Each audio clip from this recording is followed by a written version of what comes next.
Amie Harwick was a renowned therapist in West Hollywood. She specialised in sex counselling and was described as an outspoken champion of women. It seemed that Amie could do it all. She'd been a Playboy model, she was a dancer, fire eater, author. She'd achieved a doctorate in her occupation as a therapist. She was absolutely gorgeous, intelligent, but was also warm, understanding, and deeply passionate about helping others.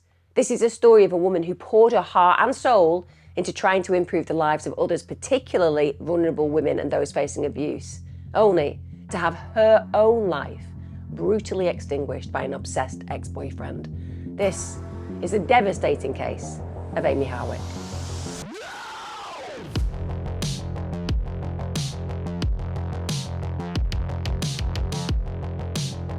Hi guys, welcome back to my channel. Today's case, I'm sure a lot of you will have heard about. Amie Harwick is one of those individuals whose faces it's difficult to forget. She looks very much like a more attractive Dita Von Teese, and obviously Dita Von Teese is gorgeous. She was somebody that had the glamour and looks of a time gone by, and she was also somebody who was an A student. Basically, she was just good at everything that she turned her hand to. So I wanted to cover this because I wanted to know more about this young woman. I wanted to know how somebody with such standing, such acumen, such experience could fall victim to such a heinous crime. It's not that you can't be a victim. We all know it doesn't matter how much money you earn, what your position is, you still will at times, unfortunately, meet predators. But when we think about Amie, she was somebody that I would say stuck to the positive playbook of knowing how to manage this situation. One, because just as a human being, she had a naturally empathic core. Secondly, she's very good at not escalating situations. And finally, because she genuinely was a very loving person, so she didn't want to hurt people. And everything that she did in this case was right. And when we see this play out with such a terrible end, when somebody has actually gone through the motions of doing everything that is right, it's a stark warning to us about how no matter how educated, no matter how schooled, no matter how incredible you are, you can still fall victim to this kind of crime because these people are out there and the red flags they give off, yes, you see them, yes, you understand them, but are the authorities taking it seriously when, for example, partners stalk you? Often not. Too often I've covered on this channel cases where women have died because stalkers have been allowed to essentially infect their world, ex-partners in particular fitting that category. So I wanted to look at what played out in this case to give me further insight as to how this man got his initial claws into such an incredible and educated young woman, but also how eventually he managed to essentially take her life, just to explore that on a more deep level. But before I delve deeper into this, I just want to give you a heads up that yes, I am wearing my Don't Fuck With Cats merch. That's because you asked for it. This is my cat Chase, who is the star in this merch, and there's going to be more because you keep asking for more.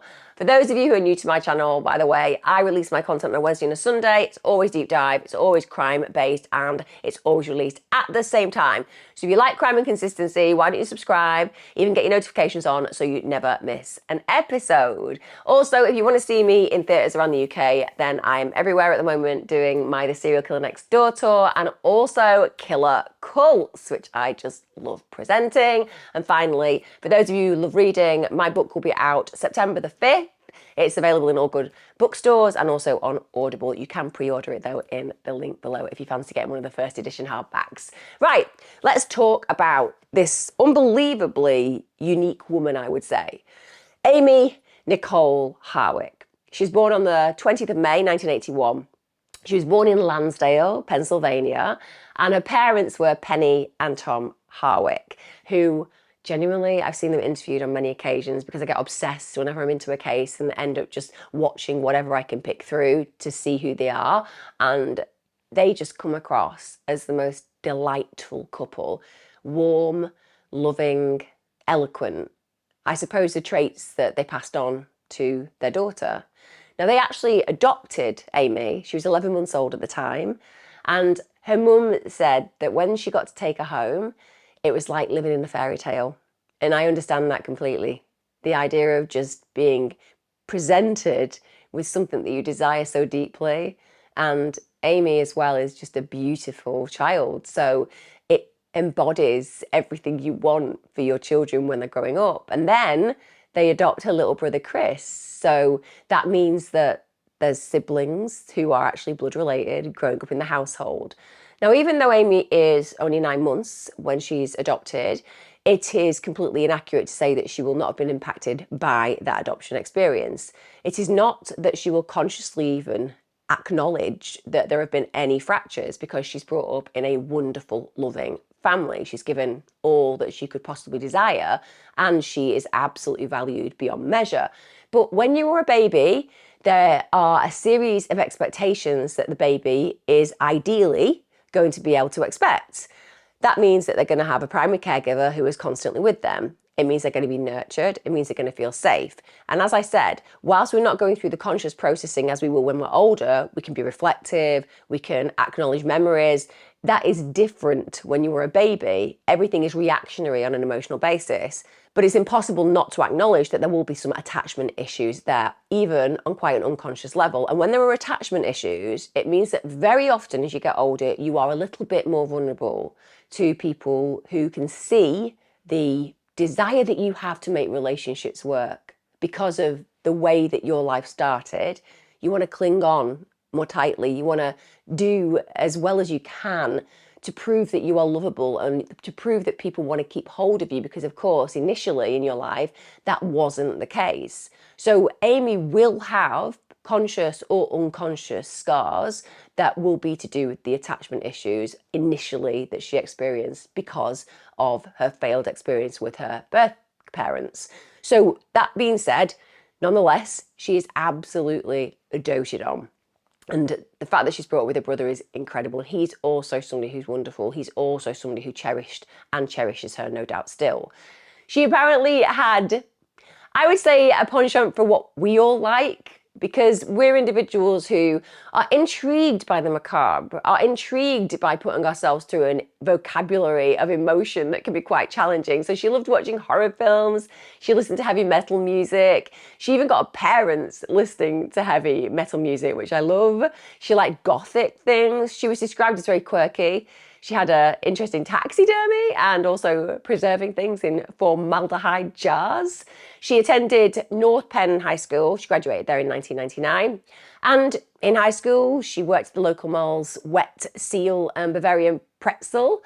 So she brought in extra cash for herself doing that. And I think this also sets an example of who she is as a human being. Amie is super smart, but she's also a real hard worker. She's somebody who is not afraid to put the hours in. She's going to get what she wants through her hard work. It's as simple as that. She apparently idolized artists like Marilyn Manson.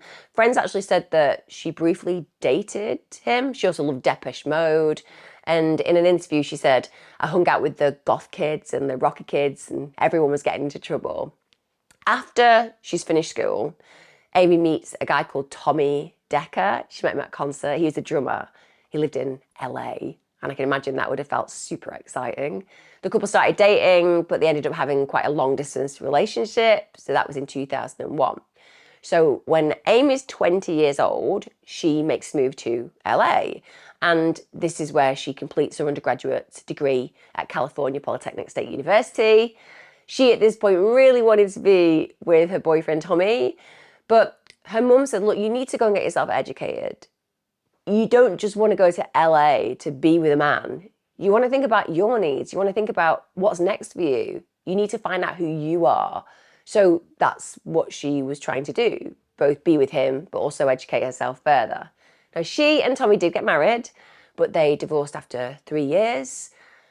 Close friends of Amie, and there are many, and I mean, there really are many. They described her as somebody who was an incredible human being. A guy called Thomas Nigovan, who's a musician and gallery owner, he said that she was brilliant, curious. He said she was fiercely self-sufficient and driven. He was somebody who just respected how hard she worked to achieve whatever it was that she wanted to do. She just was unstoppable If she had to bring money in by doing some fire eating or dancing, she would do it. Anything to pay her way. She was, as I said, drawn a little bit to things that are quite dark. She was interested in serial killers, so all of us are in the same mindset as Amy. She went so far as to actually buy the bra of Sharon Tate, who was obviously murdered by the Manson family. She bought that as an auction. She, as I said, loved taxidermy, ethical taxidermy apparently. So there is certainly something about her that is multifaceted emotionally. Clearly, she's somebody who's very empathic and loving, so she likes the light, but equally on balance, there is a darkness that she has interest in. Another close friend of Amy, Dr. Hernando Chaves, who was a sex therapist and also obviously a very good friend of hers, said there was an exuberance to this love of all things gruesome and unholy. The darkness made her feel alive and happy. Even in the hardest times of her life, she was always enthusiastic. So she's genuinely somebody who just has something quite unusual about her personality, but at the same time is always seen to be in a good place, even when things aren't working that well for her. So she's an effective masker. Because when we're talking about somebody who can always be in a great place and space when things aren't that good, it's because they want to please us. They want to make it easy for us. And we'll all know people like that. And I'm sure a lot of you watching this also relate to that. You just put the smile on your face, even when beneath the surface, there are real dark waters bubbling. You want to make sure that other people feel at peace and that you're not too much of a burden. And one of the things about Amy as well is she's training in therapeutic paradigms. And that's often because you're working out your own stuff in tandem and you want to master who you are so that you can help other people master who they are. But it comes from that fabric of fracture of, at times in your life, questioning your own self-value. I would also say that one of the things I picked up was that she is an awesome networker. Apparently she ended up getting A-list celebrities' details, and she was brave, courageous. She asked for things that other people would feel a little bit awkward asking for. If she wanted to get to know somebody, she got to know you. And it speaks of a confidence that some could say could come across quite arrogant, but she didn't. Somehow she managed to effortlessly balance the person that she was so that people willingly gave her those details because it was kind of cool having her in your life. We get to 2009. This is when I would say Amy has the sliding doors moment. She meets Gareth Pursehouse. So Gareth Pursehouse is an IT specialist. He also was working as a photographer. Apparently he wanted to be a comedian. So he would have the odd gig doing this. As I've mentioned previously, Amy was a model. So she's often getting invited to events that Pursehouse is attending because he's got a part-time job as a photographer. And this leads them to start dating in 2010. He was initially, as we know, the words initially being the important thing here, described as charming. Gareth's true personality in reality was far more sinister. And bear in mind, they've only been dating from 2010, and by 2011, he's violent. So he's starting to become the predatory perpetrator that leads us to this story per se. He is an individual who can shield who he really is for a short period of time, enough to make her feel that she was in love with him. Once he's essentially captured her, then he lets the mask slip. And I can't imagine how heartbreaking that would be for Amy, because firstly, you will note when I tell this story, she is not somebody who likes to get involved in conflict. She's a de-escalator, not an escalator. But secondly, she's had a broken down marriage. That will be upsetting for her. And likely there are those attachment issues. So relationships she will likely wish to work. And all of a sudden she's in the worst type of relationship, the ones you absolutely want to avoid. And she's now a victim. And there were lots of arguments where Pursehouse would actually choke her or suffocate her. So from the get-go, he is showing very highly dangerous behaviour. If you're choking somebody or if you're suffocating somebody, you can kill them. It's as simple as that. So from the get-go, he shows the reality that he has that potential. In one incident, they got into an argument whilst they were in a car that Pursehouse was driving, and he pushed her out of the car onto the side of the freeway. That is harrowing. She could have been killed. In April that year, he forced her to the floor, covered her mouth to muffle her screams, and kicked her. And she's putting up with this because clearly she wants to fix people. So the likelihood is that she can only see good in other humans. And when his darkness plays out, she probably thinks that maybe she deserves some of it, or maybe that he's just got struggles that she can help him unpick. And this is the worst thing about her strength, because in this situation, it's also her weakness. You can't fix evil people. They're just evil. We get to May. Pursehouse pushes her up against the walls, drops her to the ground with force, and this guy's big. He's way over 6 foot. He's athletic. He slammed her head into the floor, punched her with a closed fist, and restrained her. Now, at this point, she sensibly takes pictures of her injuries that she received from the abuse. At the time, she hadn't actually told her parents how badly she was being treated in a relationship. She was obviously finding it difficult to acknowledge. Some of her friends were aware. They rightly encouraged her to end the relationship with Pursehouse. And one of her friends would later say that Amie didn't like to lose. So she really tried to make the relationship work out. And I think when you hear it in that context, it can almost seem competitive. I don't hear it in that context, though I can see how it would be perceived from an outside party that it's about winning, it's about making it work. I don't feel that that's where her main reasoning is for staying. Personally, and again, I don't know Amie, and this is just my anecdotal and also my experiential suggestion because I've worked in therapists for 20 years, I would say that when you are somebody who potentially has attachment issues, relationships are an opportunity to prove your worth. You think to yourself, if I can make this person love me, if I can make this person stay, then maybe I am somebody of value. Maybe I can prove the person who first gave me up, i.e. the birth parent, was wrong.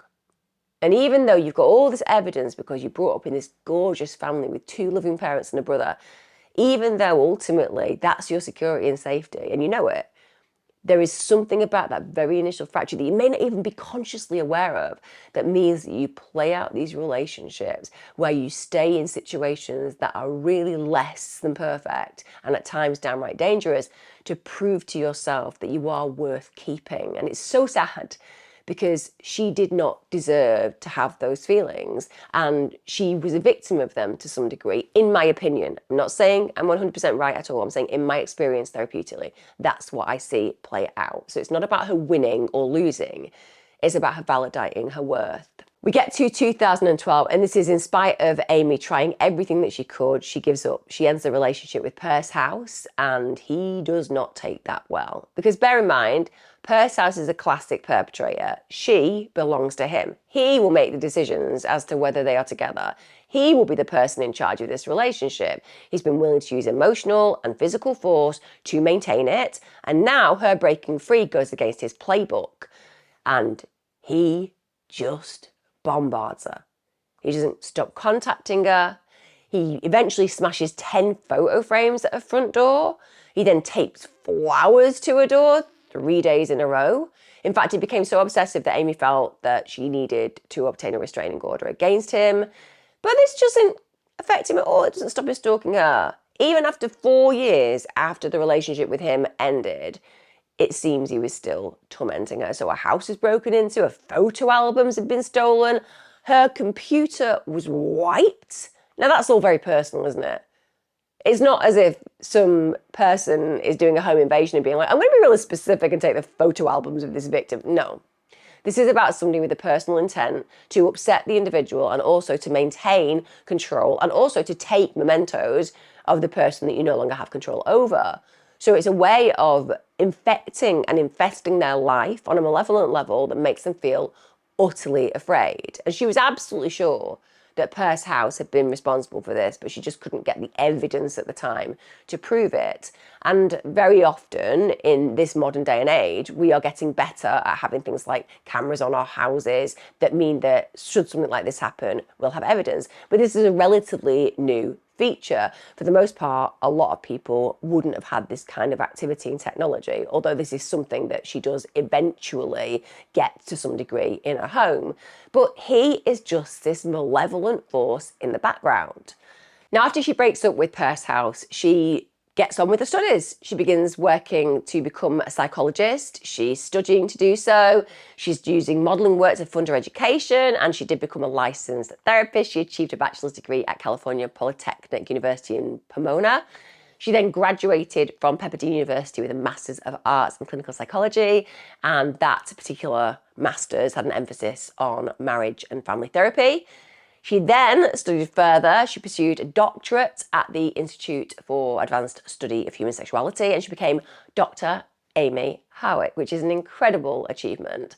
This is when she graduated with a doctorate of human sexuality. She even received the Phillips Graduate Institute Stipend Award for her multicultural knowledge and awareness of the topic of displaced children. So she is somebody who's really invested in those who are marginalised, essentially.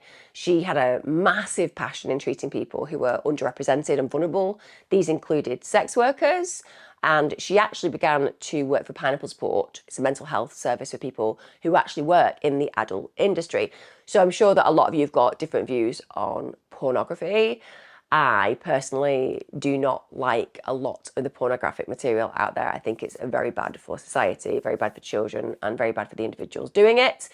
And the reason why I believe that is because when it comes down, particularly to the females in the adult industry, you will find that their, shall we say, ages of death are very reduced in comparison to somebody like myself. And that's because of what they are exposed to, and also the impact that being constantly in pornographic films has on your psyche and who you are.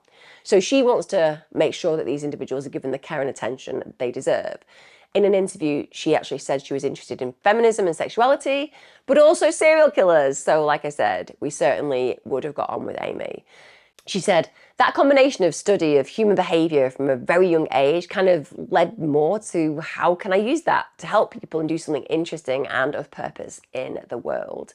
She actually went on to write a pretty amazing book called The New Sex Bible for Women. It was published in 2014, and it was described as a woman's complete manual to finding more pleasure, greater confidence and emotional connection for a better, more satisfying sex life.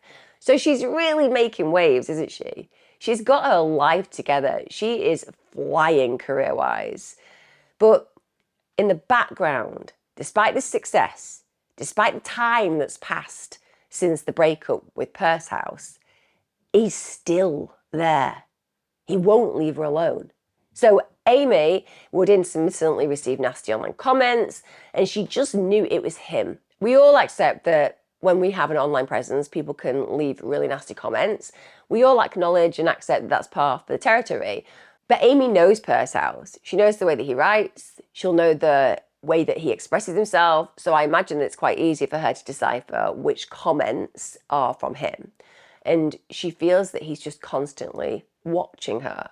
She actually lost a job because someone had anonymously sent a nude photo of her to her employer. And that was when she was working for Playboy. So they ceased employment with her, which is horrific. Now, she said that there was absolutely no way, as far as she was convinced, that anybody else would ever have sent something like that to her employer. No one else had an axe to grind apart from Purse House. And Amy's friends, they were actually also sent messages from him, and it was all about trying to damage their friendships with her. So he is out and out trying to deconstruct and disable and destroy all areas of her life, from work to her personal and social. He is so deeply nasty, so angry with her, because this is what it's about. This is about anger. This is not about love, that he just wants to ruin every aspect of her life and being. We get to 2015. Amy gets featured in the documentary Addicted to Sexting. And because when you go on television, and I know because I've presented more than 100 and been in more than 100 TV shows myself, once you are known a little bit for a particular thing, often researchers will find you again and again. So you don't go on television intending to carry on. Though I started my career slightly different. I did start my career for the BBC and did quite a lengthy series about psychology. But the reason that I got into crime was because somebody knew that I worked in the industry and knew that my background, so not what I'd done on television, but my background involved things like young offenders and also high victim trauma. So that's how I was kind of shoehorned in to the crime area. And then, of course, once you've done it once, people pick up on you being that particular individual from that particular documentary and they use you again. And it's like that for Amy. So she's in this, she looks great. She's very eloquent. She comes across fabulously. So at this point, other people are using her. She begins to appear on television and podcasts to just talk about her work, which is also a really interesting area of work when we think about female embracing of sex and sexuality. And we get to 2017. At this point, Amy is treating Emily Sears. Emily Sears is a really well-known, beautiful, stunning model. Emily said that the reason that she chose Amy was because she had this amazing reputation that just preceded her. And she said that she really valued Amy as a therapist. She really helped her get through some very dark times, particularly because she was having a horrible experience with being stalked by her ex. So she had this abusive ex-boyfriend who was making her life hell. And Emily was really shocked to find out that Amy herself had been going through a very similar situation. That same year, Amy, I would say, for a short period of time, has a real light enter her life. That's how I describe it. She gets into a relationship with Drew Carey, the host of The Price is Right. They'd met at a party, they were socializing, and they actually had their first date in Disneyland, which is just so beautiful, isn't it? You just don't expect two grown-ups, particularly one who's into taxidermy and serial killers, to be like, first date, let's go and hang out at Disneyland. And he just fell for her real quick. And he actually proposed to her on New Year's Eve in Paris. So it was a whirlwind and it was beautiful. But then in October 2018, they actually split up.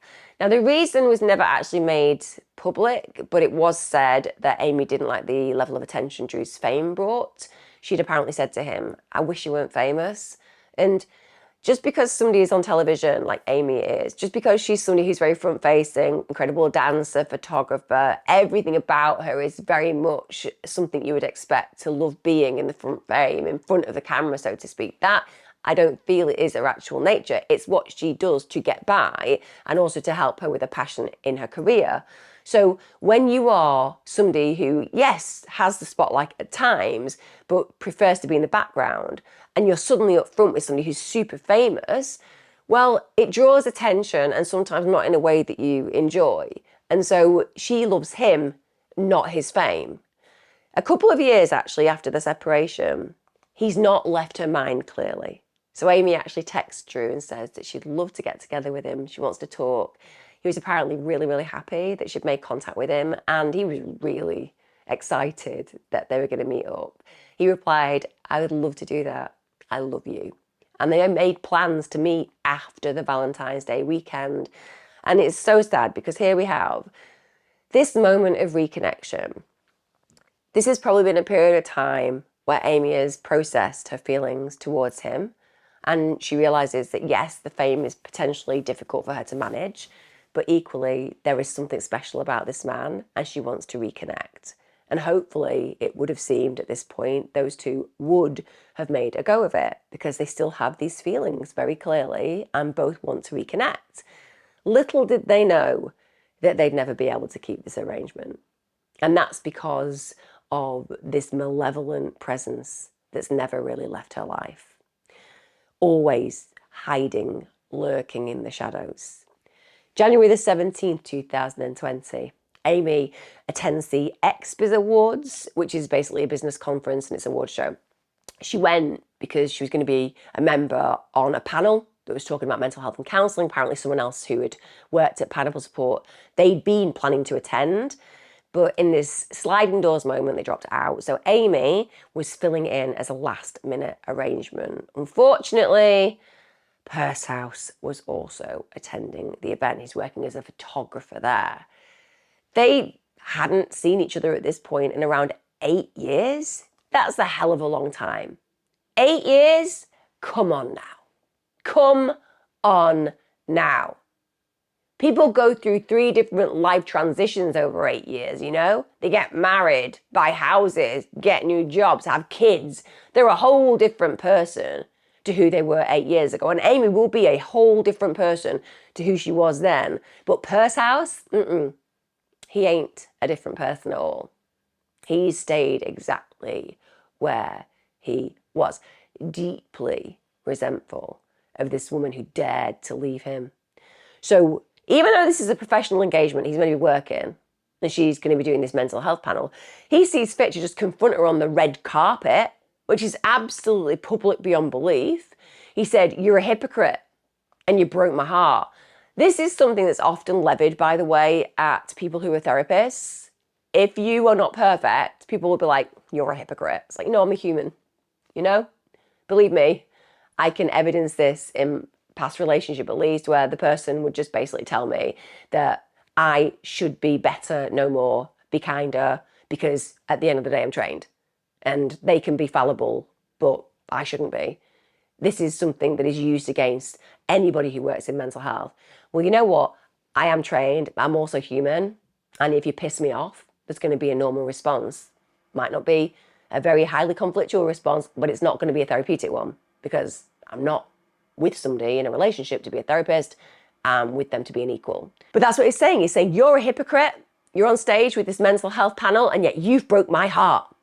As if he is somebody that should have a protective mechanism around him all the time and no one should ever hurt him. Now, Amy, as ever, is unbelievable.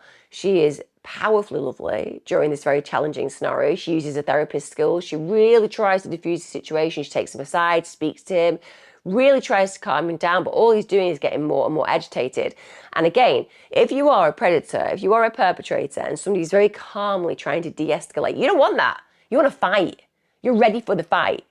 And then they're failing you because they're not giving you what you are insistent on. You're a terrible person. I want you to fight me. Prove that you're a terrible person. And of course, the person isn't doing that. And it makes them more angry because they're not controlling the situation.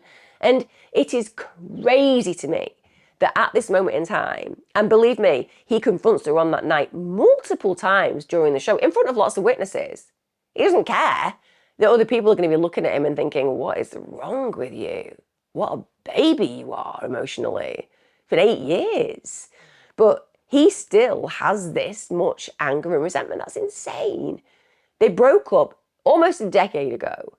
And yet here we are with him still bubbling this way.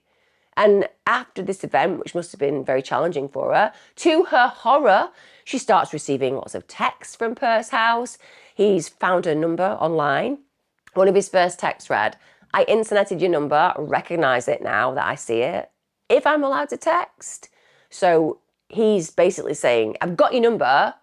I want to text you. If I'm allowed to text. Well, you saying, if I'm allowed, you're texting her. If I'm allowed to text. Well, you'd have had to ask that before texting her. It's as simple as that. But she's shocked. She's obviously unnerved. And she responded very cordially a few times. And in one message, I'm going to give you this so that you can just see how incredibly peaceful she was around him. She said, "I think it was really good that we were able to speak last night. I'm sure there's a lot more that you want to process and say to me, but I think that was a lot for both of us. I hope you were able to hear me last night when I said that I was sorry for anything that caused you suffering, and I forgive you for the things that you did to me. I think that right now it's best to have some space, and I don't mean that in a negative way. The past is sad and it's triggering for both of us. I think we ended our talk last night well. We can be civil from a distance, respect each other, and move forward with our own lives." In that message, guys, can't you just tell how unbelievably carefully she worded that? She didn't want to offend him. She didn't want to hurt him. She didn't want to come across as brushing his feelings off. She wanted to say, I hear what you're saying, but I equally can't give you likely what you wish, but I don't want you to feel that you don't have meaning in this world. So she's very effectively told him, let's just call it a day, shake hands, move forward. But then he sends her an emotional voicemail and he says, I have so much I need to say. Please give me a chance to just say it, please.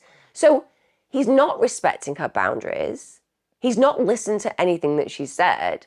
We can see from the way he is in public, this is not a man who cares about consequences. Other people have been watching him when he's going up and confronting her. He's not concerned about anything other than his ego and his desire to own Amy. So in the end, she understandably blocks his number. She's got this really uneasy feeling. And she was also said to be quite afraid for her safety after the way he'd behaved towards her. And she said to her parents that she was going to start carrying pepper spray around with her. She also started to share a location on her phone with a good friend of hers, Robert Koshland, because she felt that she was safer when she knew that he was always going to know where she was. And she said to Robert very sadly and prophetically, if something happens to me, he did it. It's quite shocking and chilling to hear the words of a victim before they die, because they understand the potential of what's going to play out. And yet there are so few safety opportunities for them, because you have to live your life. And the hope is that the person is going to get the message and go away, or that maybe the authorities are going to intervene in a way that's meaningful to stop this person having access to you. And she's doing everything right. She's doing all that she can, but she's essentially prophesizing that she may die still. Can you imagine walking around on a day-to-day basis genuinely thinking that you have to inform your close friends that you might get murdered? And if you get murdered, this is who did it. There are so many cautionary tales of stalkers murdering their target of their obsession. It's unbelievable. And often the police don't intervene until it's too late. Sometimes the police can't intervene until it's too late. Often they have intervened and they haven't done enough. And I think that so many women can genuinely relate to that sense of, even though my life should be safe, even though the authorities should be there to protect me, when it comes down to my reality, it just doesn't feel that that's the truth. There's that very famous quote by Margaret Atwood, which says, a man's fear is that a woman will laugh at him. A woman's fear is that a man will kill her. And like I said, that's the sad reality of the physical difference between males and females. You feel vulnerable, particularly as a female, when you're being targeted in a stalking situation, because a man will always be able to dominate and overpower you, even though that feels grossly unfair at times. And we all know how much I love men on this channel. Men, I'm not coming down on you at all. I'm just saying, from a female perspective, that's genuinely how it feels at times. So even if you protect yourself with pepper spray, it is genuinely hard to be on your guard, and it's hard to anticipate an attack.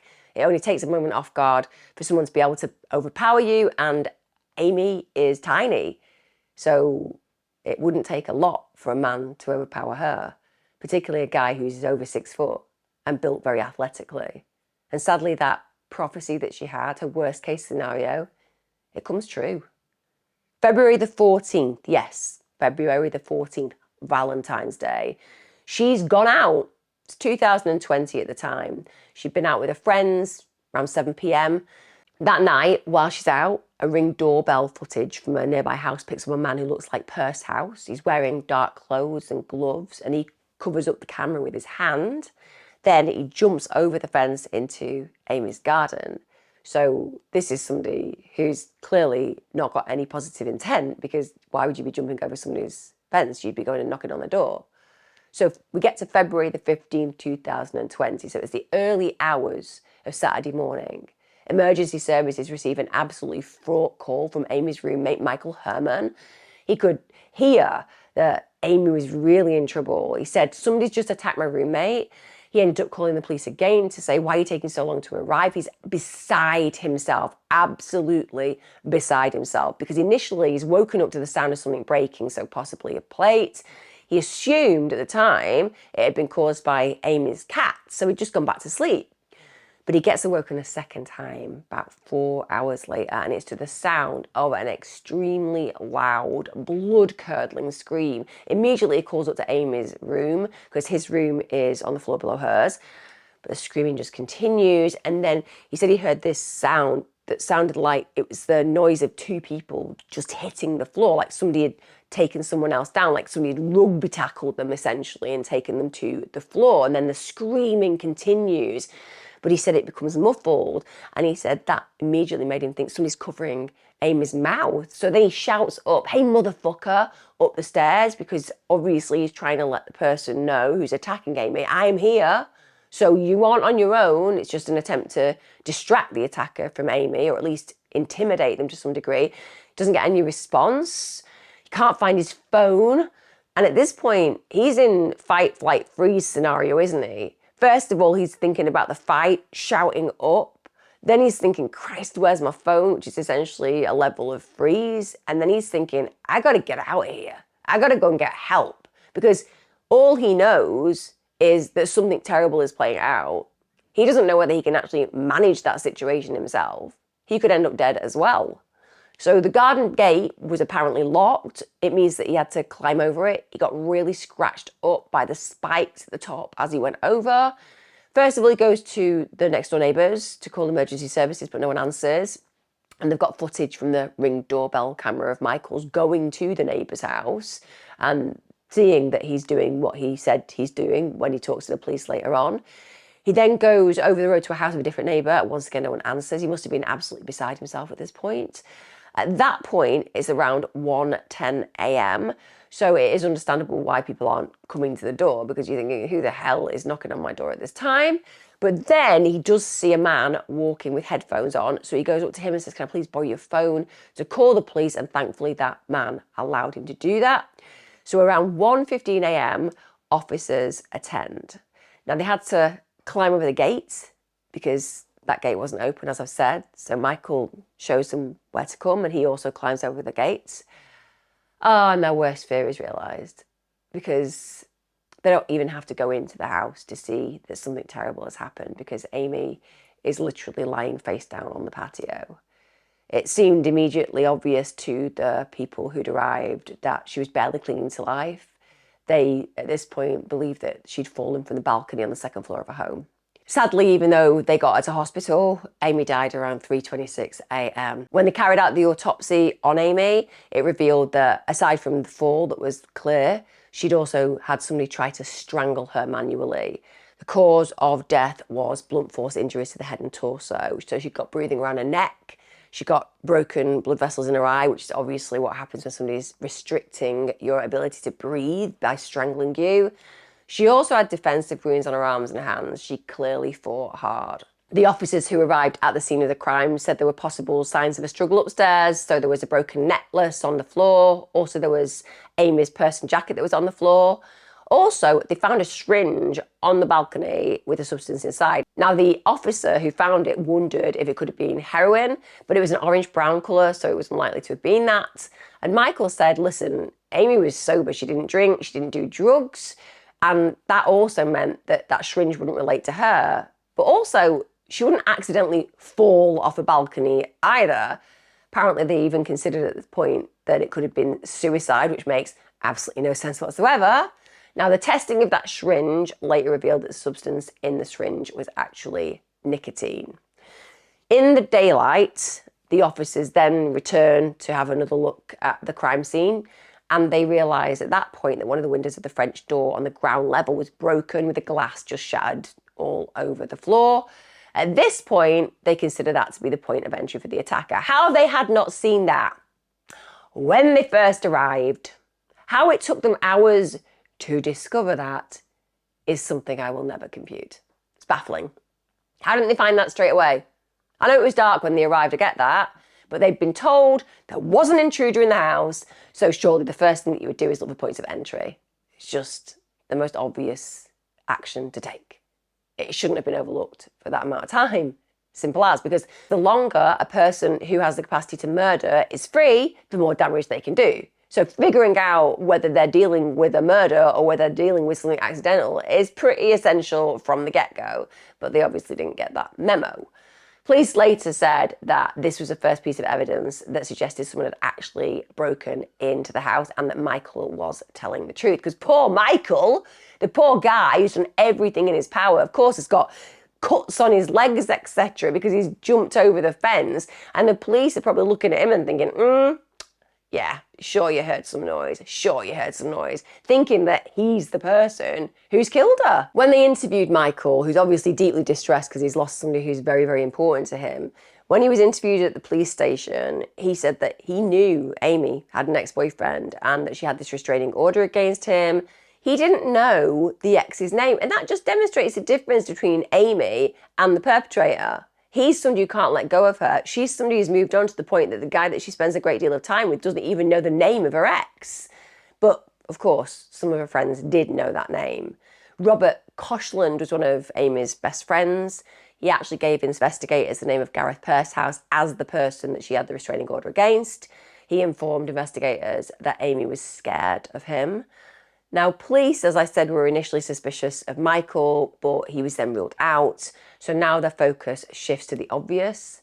It shifts to Pursehouse as the likely suspect. So at 4:30 p.m. that day, Pursehouse is arrested.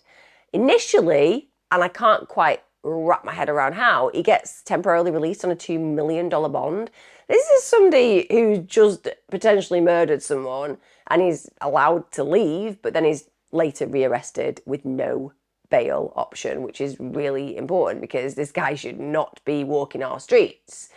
They found blood at the scene, on the broken window of the French door and on the floor, and those DNA results came back, confirming indeed that this blood belonged to Pursehouse. So on February the 19th, 2020, he was charged with Amy's murder. We get to August 29, 2023.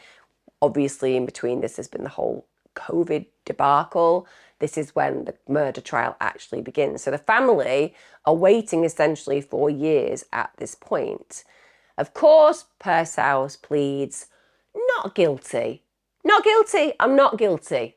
Then you'll find, Mr. Pursehouse, that your blood was at the scene of the crime. It's not my blood, it's somebody else's blood. It's your blood, you're guilty. I'm saying it's not my blood, and I've had 3 years to consider still staying. It's not my blood, and it's not my blood. I'm afraid, Mr. Pursehouse, there's been a new law introduced since COVID happened. This law is where you will serve your entire sentence ad infinitum in a small wooden box at the bottom of the sea. Sorry, I've just got lost in another delusion of how things should end sometimes. Anyway, moving on. He pleads not guilty. The defence, who I would say were out of their depth, guys. I don't know whether you're as obsessed with me about watching things on court TV, etc., but out of their depth. Struggles and stumbles quite a lot with words, which isn't helpful when you are defending somebody so heinous. You know you need to look commanding, but the defence doesn't have really a defence to argue. But they're going to, aren't they? They say, look, even if he did actually go to Amy's house, even if he was in there, even if he was actually present when she died, which, by the way, we don't believe she was. We're just saying that even if Pursehouse was there, yeah, even if he was there, which we're not saying he was, jury. We're not saying he was there, but if he was, you don't actually know that it was him who killed her, right? No evidence. You have no idea. She could just have been leisurely sitting, having a nice conversation with him, and fell off the balcony. It could have happened if he was there, which we're saying he might not have been there. I imagine the jury were just sitting there going, I don't get this. This is the weirdest defence.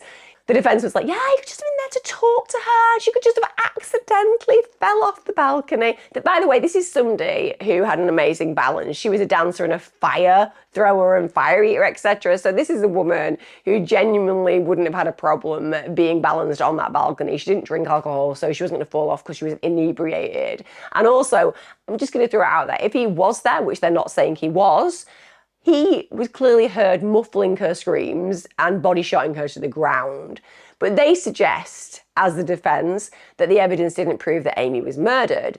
His defence attorney in court just keeps going on about how he'd become profoundly depressed and melancholy because he'd seen the woman that he loved. Actually, I sound more compelling. What I just did in that moment of a bizarre voice was more compelling than what his defence attorney did. Because I don't think his defence attorney believes him. I genuinely don't. And I think he's trying to do his best, but it's not going to work very well. So basically, guys, what he's saying is this. It was Amy's fault. If she hadn't gone to the X-Bids Awards, if she hadn't been such an amazing human being, then he wouldn't have been so fixated on her. If she hadn't been there, and he hadn't seen her, and he hadn't had to feel the overwhelming experience of wanting her, and if she hadn't sent him into this spiral of depression. She'd still be alive. Even though we're saying he didn't kill her.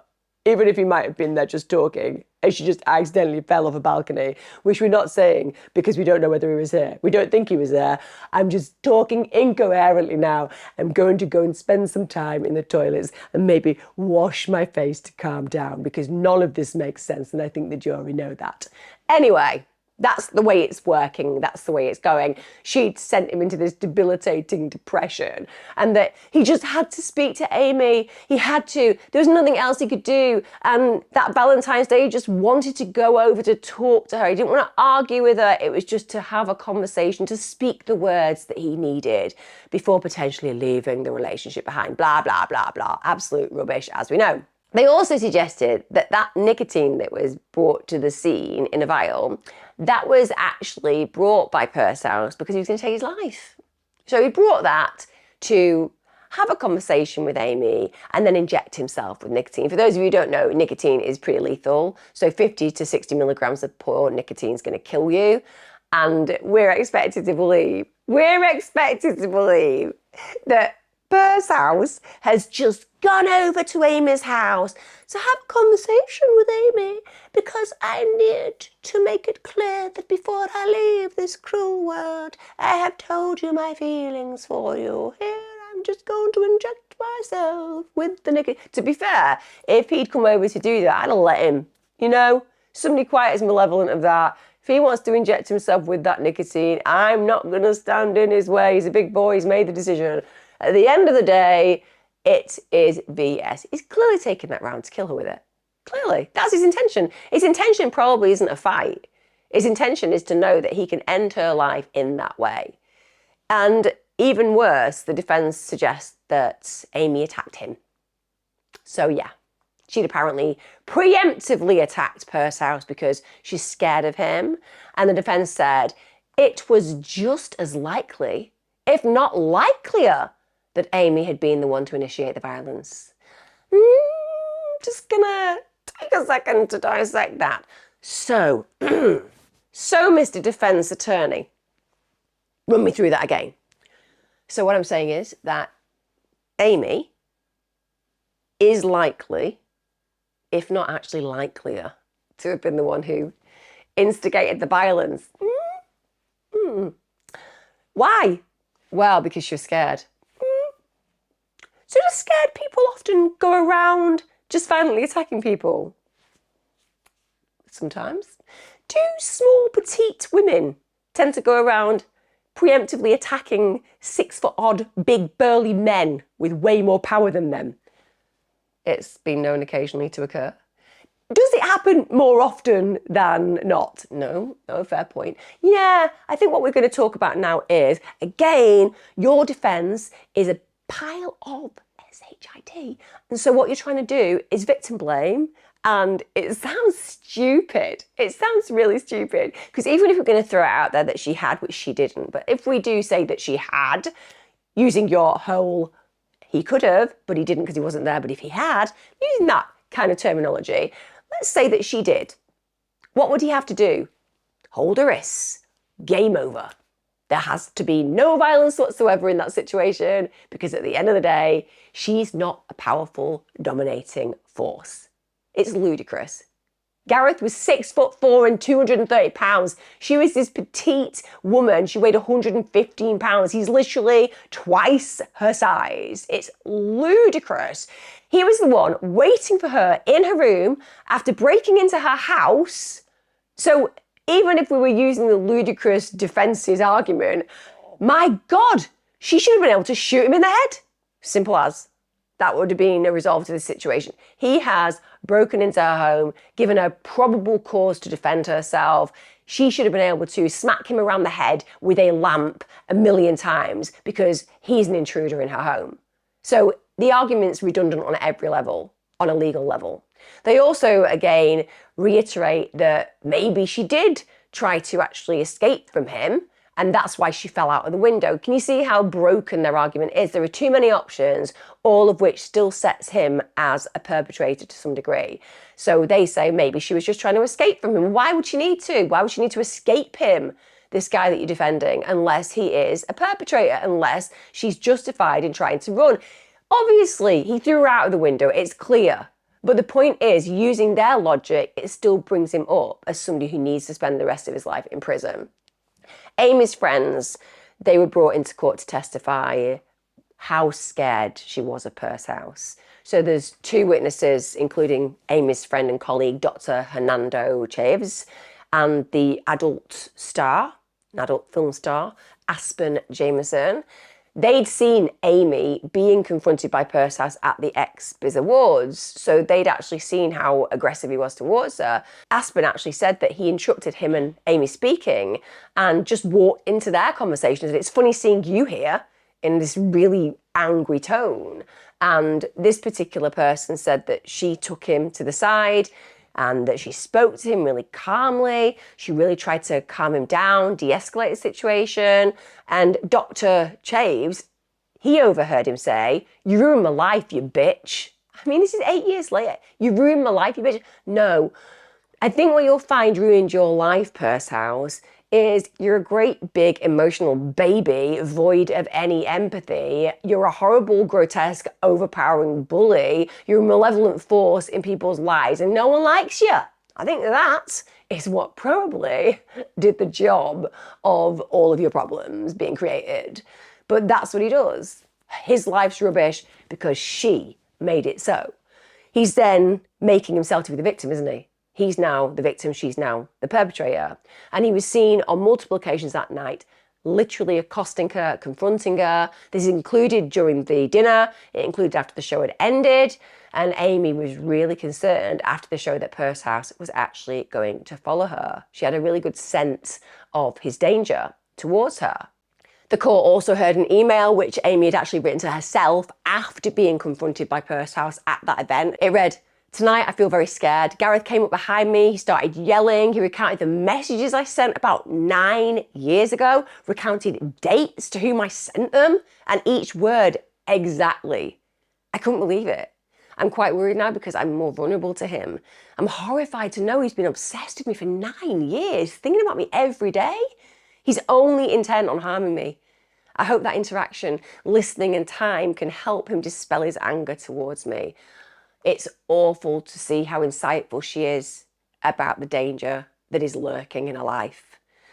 The prosecution said that the email not only told of Amy's fear, but also highlighted the degree of anger which Pursehouse felt towards her. The prosecution explained what they believe happened on the night of Amy's death, and they were very compelling.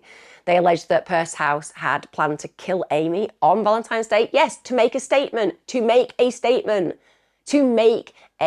kill love in his mindset, to make it clear, you broke my heart, so now I take yours. They believed it was him who was seen on the neighbour's camera footage, that he'd broken the glass door to gain entry to Amy's house about 9 p.m, which of course lines up with Michael's account of hearing a breaking noise hours before. He was actually awoken to the screams. Then they also think he cut himself on the glass. That's why his blood was fortunately left at the scene. And they then went on to argue that he just lay in wait for Amy to return with the full intention of murdering her. It was actually suggested that he waited in a bed. It appeared unmade, and that would not be something that Amy would leave. She'd have had it prepared and nice for when she returned later on. So again, the fact that he's in bed in an intimate space, about to take her life, the sinister planning, the premeditation, it's harrowing. She'd then come home around 1 a.m. She'd found him waiting for her there, and we know from some of the injuries on Purshouse's body that he had a bite mark on his bicep. He also had a black eye. So Amy fought hard against her attacker, and he sustained those injuries as a result of that. Now, at some stage, they say he began to choke her, but at this point, Michael, who's downstairs, shouts up to them, and Pursehouse is shocked. He's caught by surprise. He didn't realise that anyone else was in the house. So they feel that at that point, because of the shock of this, he dropped the syringe of nicotine that he had actually planned to use on Amy. So due to that surprise, he abandons his original plan to inject Amy, and instead he throws her off the balcony. Now, it's believed and it's hoped that she would have probably been unconscious at that point. Her father says that he really hopes that she hadn't been conscious as she fell. When an expert was brought into court, he testified that the concentration of nicotine found in the syringe was so high, it would have been highly poisonous and it would have been fatal if it had been injected. Amy's roommate came into court to testify. He said he didn't go up to help Amy because he'd recently suffered sciatica, he couldn't walk well, and in spite of that, he still got over that bloody fence trying to get help. So it just shows what kind of human being he was and is. Michael is somebody that has horrific survivor guilt, from what I can tell, and this man does not deserve it. He did everything in his power to save his friend. He said he debated going upstairs to confront the attacker, but he thought maybe both of us will die and that no one will even know. So he just thought, I've got to go and get help. I've got to tell the police. Also, Patrick Turner, who was one of the first responders, he was testified. He said he worked as an engineer with the fire department, driving the fire engines, but he also has EMT and paramedic training. He said that when he first got to the scene, he saw that Amy was lying on the floor and he just thought, she's dead. There's a pool of blood coming from her nose, from her mouth, and he just assumed that she passed away. However, then he went to check on her and he found that actually there was a weak threading. It's difficult to feel, it's barely perceptible, but it was a weak threading pulse. She was also agonal breathing. Agonal breathing is when people are not breathing very regularly. So like you've got these irregular gasps. So it indicated that she wasn't really getting enough oxygen, and that meant that she was an extremely critical patient. So agonal breaths are typically associated with someone near death. I'm sure a lot of you who've been present when somebody is dying, you will see that they'll take a breath and there'll be a gap, and sometimes you're waiting to see whether it will happen again, and it does, but it's because they are leaving this world, not remaining within it. She was apparently unconscious, she was unresponsive when he asked her to speak to him. When they carefully turned her over, they found that she had what they noted was extensive deformity from her hips all the way up to her neck.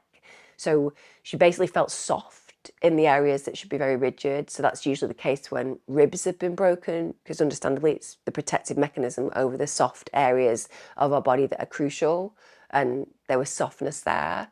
Those injuries are, of course, consistent with a fall from a height, and that's what they suspected had happened in that case. They then took over breathing for her using oxygen. She wasn't doing this adequately on her own, and they waited for the ambulance to arrive. He described Amy as fighting for her life. Court TV covered the trial, so you can see videos by the way of Purse House, and they aren't very nice because this guy is smirking in court. It's disgusting. Again, if somebody does that, should there not be some kind of repercussion? I just think that if you are in court for such a horrific trial, for the murder of this woman who's had her life so brutally taken, you just find it a bit funny. To me, we should at least be able to add on another 100 years, because it is disrespectful, but it's also a sign to the family. It's a sign to the family who are there. It's a sign to the friends who are there to say, I don't care. I did it. I don't care. He's hoping to get away with it. I don't care. I'm not taking any accountability, not taking any responsibility.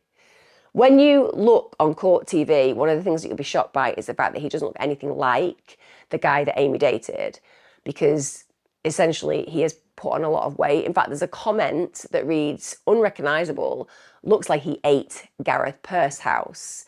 And it's because he looks like he's doubled since he's gone into prison. I guess that that's because there isn't a lot to do and food is something that is available, and I suppose it can fill an emotional void to some degree, which is something you might be doing. There is so much physical evidence against him. There's camera footage placing him at the time of Amy's murder, his DNA being found at the scene, the email Amy had written to herself about her fear of Purse House, etc. So she, to some degree, acted as a witness in her own trial.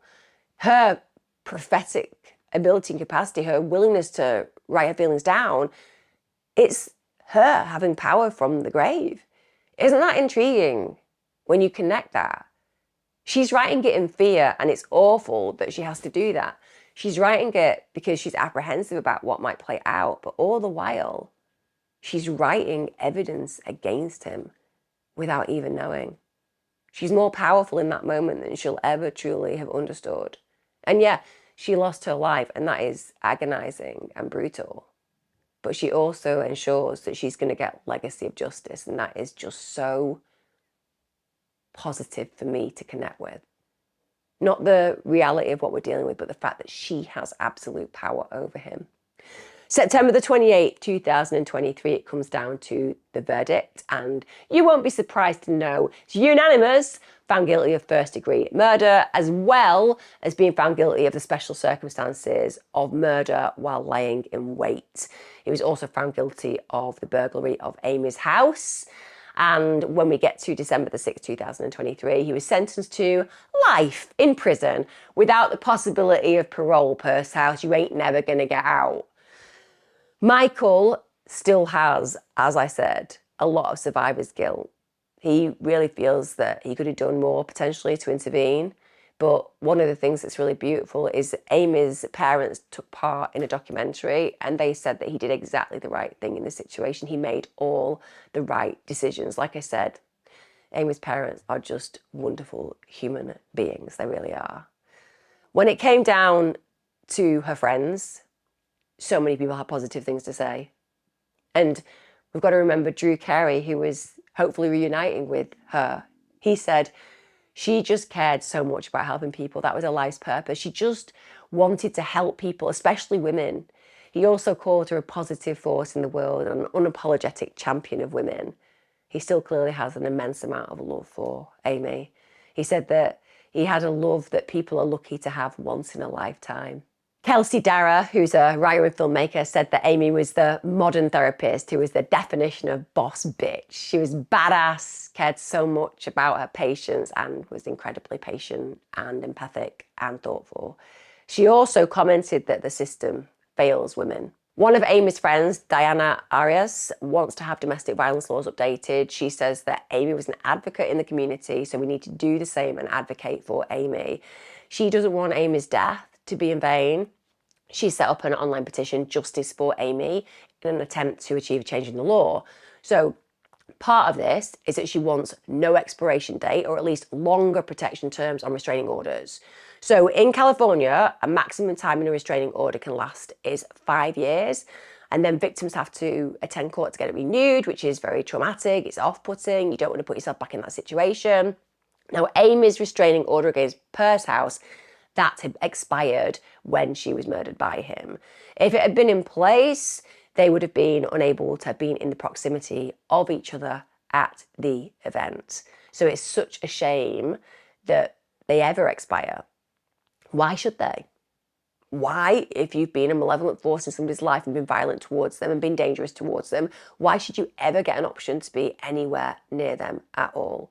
I agree, that law should change. If you're a perpetrator, you should have consequences, and those consequences should be for a lifetime. Unfortunately, for Purse House, they will be, because he's going to rot away in prison. And when he takes his last breath, that restraining order, it will exist, because he ain't going to be spending his afterlife anywhere near where Amy is going to be, because she is going to be in bliss and he is going to burn. I'd love to know your thoughts on this. I hope I've informed you a little bit more about this case. I'd love to know any more information that you have on it. And like I said, it is well worth heading over and looking at some of the things from Court TV, because he is just this emotionless POS. And again, this is just a reminder to each and every one of you. If you are in a situation where an ex or a partner is making your life hell, if you are being stalked, take it seriously, as she did. Because even when somebody does everything right, as Amie Harwick did, still this result was profoundly devastating. Obviously for her as the victim, but also for all those who love her. And so if she does everything right and ends up this way, then it is a message to all of you who maybe don't want to inform the authorities, don't want to take up people's time telling them this awful thing's happening to you. Do it. Let Amie Harwick be your voice. Let Amie Harwick be your legacy so that things like this don't happen to you. Take care, guys. I'll see you again next time. Look after yourselves.